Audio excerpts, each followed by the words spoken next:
हमारा भी एक जमाना था, खुद ही स्कूल जाना पड़ता था क्योंकि साइकिल बस आदि से भेजने की रीत नहीं थी। स्कूल भेजने के बाद कुछ अच्छा बुरा होगा ऐसा हमारे माँ बाप कभी सोचते भी नहीं थे।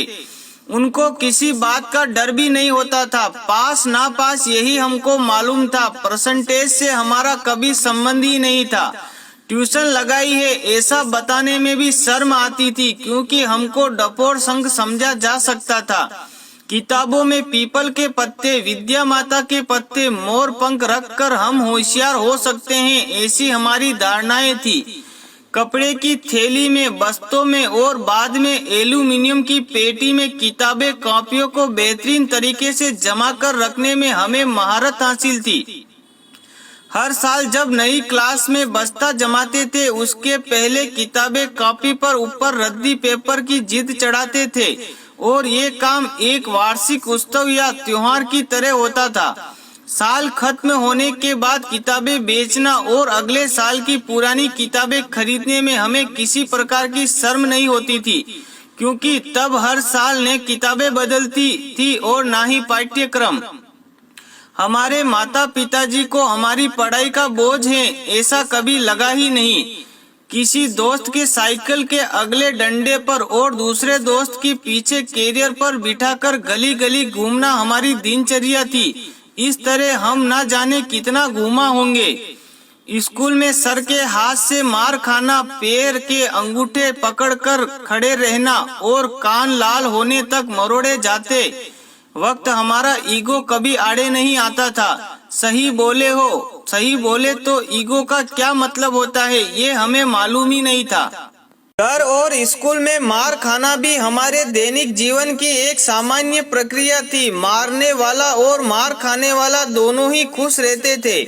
मार खाने वाला इसलिए क्योंकि कल से आज कम पीटे हैं और मारने वाला इसलिए कि आज फिर हाथ धो लिए। बिना चप्पल जूतों के और किसी भी गेंद के साथ लकड़ी की पट्टियों से कहीं पर भी नंगे पैर क्रिकेट खेलने में क्या सुख था वे हमको ही पता था।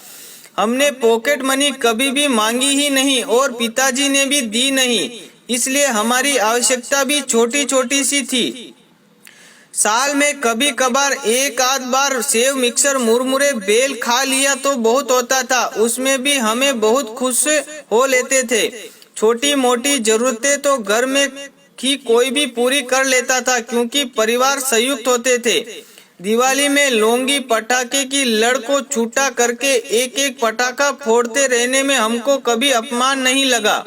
हम हमारे माँ बाप को कभी बता ही नहीं पाए कि हम आपको कितना प्रेम करते हैं क्योंकि हमको आई लव यू कहना आता ही नहीं था। आज हम दुनिया के असंख्य धक्के और टोंट खाते हुए और संघर्ष करती हुई दुनिया का एक हिस्सा हैं। किसी को जो चाहिए था वह मिला और किसी को कुछ मिला कि नहीं क्या पता। स्कूल की डबल ट्रिपल सीट पर घूमने वाले हम और स्कूल के बाहर उस हाफ पैंट में रहकर गोली टोपी बेचने वाले की दुकान पर दोस्तों द्वारा खिलाए पिलाए जाने की कृपा हमें याद है। वे दोस्त कहाँ खो गए, वे बेर वाली कहाँ खो गई, वे चूरन बेचने वाली कहाँ खो गई पता नहीं। हम दुनिया में कहीं भी रहें पर यह सत्य है कि हम वास्तविक दुनिया में बड़े हुए हैं। हमारा वास्तविकता से सामना वास्तव में ही हुआ है। कपड़ों में सिलवटें ना पड़ने देना और रिश्तों में औपचारिकता का पालन करना हमें जमा ही नहीं।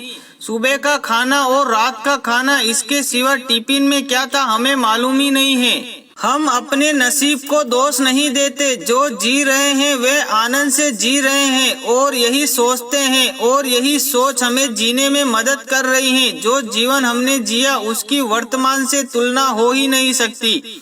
हम अच्छे थे या बुरे नहीं मालूम पर हमारा भी एक जमाना था। दोस्तों, कहानी अच्छी लगी हो तो कमेंट में जरूर बताएं।